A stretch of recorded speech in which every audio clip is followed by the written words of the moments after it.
Okay, now we're going to do the vegetation in the water, under the water. So this is the vegetation. I just kind of, and you know what? If you want to be really creative, you can put the vegetation all over. I don't care what you do, but I just thought we needed a little bit of interest back in here. So what I did, first off, I took, oh, and I wanted to show you, look what the salt did.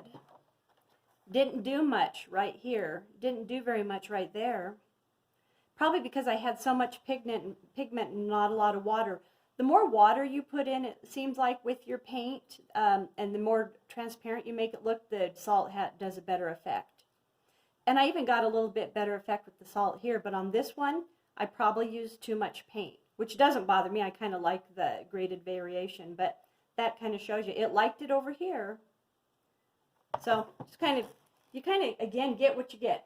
So now what we're going to do is I took alizarin crimson and yellow ochre and alizarin crimson and burnt umber, and then I took some bright yellow and put a little sap green with it, made a lime green, and then I took the sap green again and put it with some turquoise. So you're going to see me as I go. So I'm going to take my number 4, and first off I'm going to do this little skinny one. And you know what? It's so skinny and so little.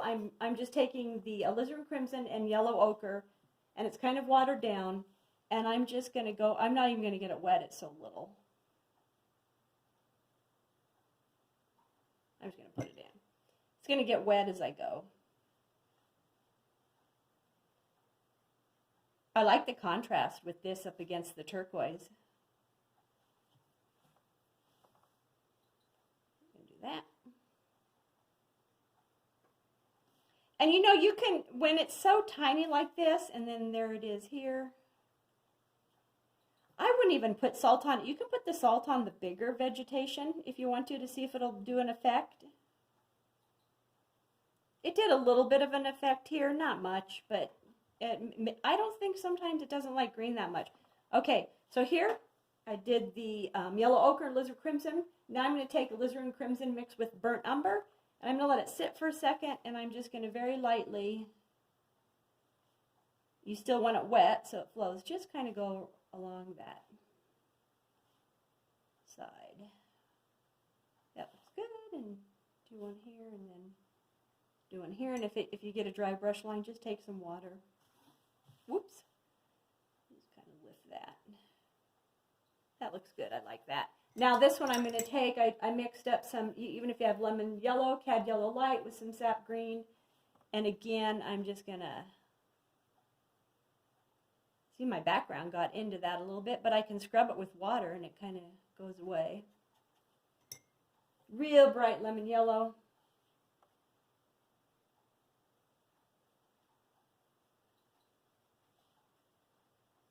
Be careful going up again. Almost looks like a mane that's on this little seahorse. Whoops. Take me.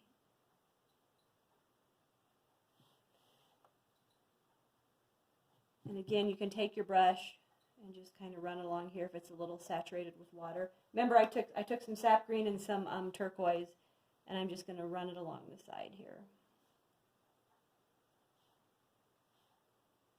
Kind of almost like I'm outlining it. And here, if you have too straight a line, you can just take some water. I'm just going to take some water and just kind of blends it a little bit better.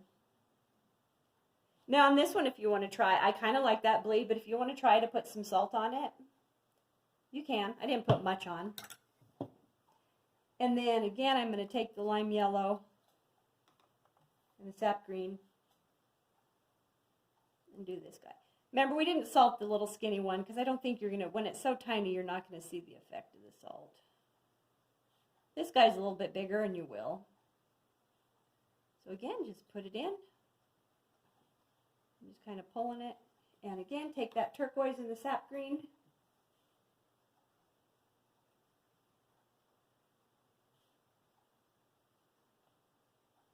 Be careful going up here. I don't want to lose that light. And again, take your salt right when it's sopping wet. Throw it on here. Not much. And we'll just get this other vegetation in. This one's a little bit smaller.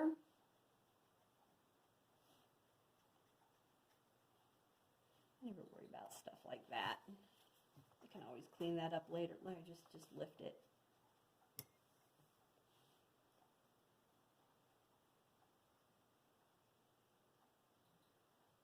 And this one's going so quick, I might just hurry up and go down here, because it'll still be wet by the time I hit it, so I get a nice wet and wet look. That looks great. Now I'm going to kind of go back with my turquoise and my sap green and just run it along the side. Remember, your watercolor is going to dry about 3 shades lighter. Look at how dark that is. I just put it on. Look, just dried. Look how light it went. Take your salt.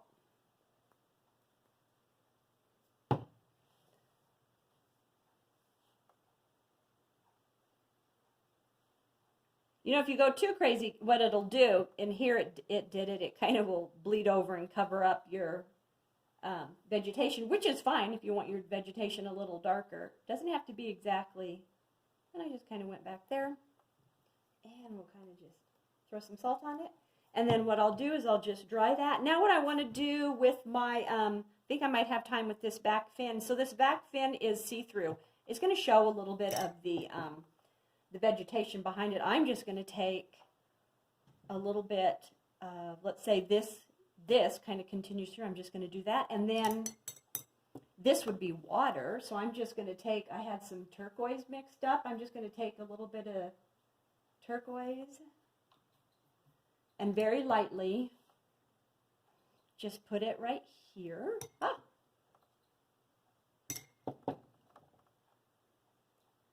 There's a little turquoise there. That would show through, right? Because we're going to outline it anyways. And then there's this guy. So I'm going to take a little bit of this. It's okay if it blends, because it's just, maybe we're going to just kind of fake it. Because that would be showing through. And remember that alizarin crimson and yellow ochre? Maybe we'll just kind of, oops, maybe this one would be in, oh, it doesn't even matter. Just kind of do that. And then what I'm going to do is I'm going to take some of that turquoise and put it right here. That looks actually pretty good, like it would be showing through. And then I can take my napkin on this, and I like that. It kind of looks cool. We can just kind of fake it a little bit. That looks good. Then we'll outline it. Looks like a rainbow.